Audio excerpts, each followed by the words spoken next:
ناظرین، آپ دیکھ رہے ہیں P C world news. Principal Sahiwal medical college professor doctor Zahid Kamal Siddiqui کی پریس کانفرنس۔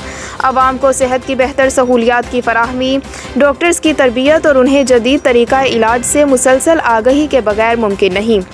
ہمارے نمائندہ خصوصی پاکستان غلام دستگیر کی رپورٹ کے مطابق principal Sahiwal medical college professor doctor Zahid Kamal Siddiqui کی پریس کانفرنس۔ عوام کو صحت کی بہتر سہولیات کی فراہمی، ڈاکٹرز کی تربیت اور انہیں جدید طریقہ علاج سے مسلسل آگہی کے بغیر ممکن نہیں۔ دنیا بھر میں میڈیکل کے شعبے میں سب سے زیادہ تحقیق عمل پذیر ہے تاکہ دکھی انسانیت کی بہتر خدمت کی جا سکے۔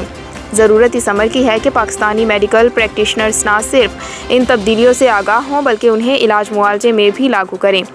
یہ بات انہوں نے ساہیوال میڈیکل کالج میں ہونے والی پہلی ہرنیا سرجری ورکشاپ سے خطاب کرتے ہوئے کہی، جس میں M S doctor Abdul Wahid, professor doctor Ehsan ul Haq, doctor Akhtar محبوب، ڈاکٹر زاہد ستار اور ڈاکٹر نثار احمد کے علاوہ متعلقہ شعبوں کے ڈاکٹرز اور پیرامیڈیکل سٹاف نے شرکت کی۔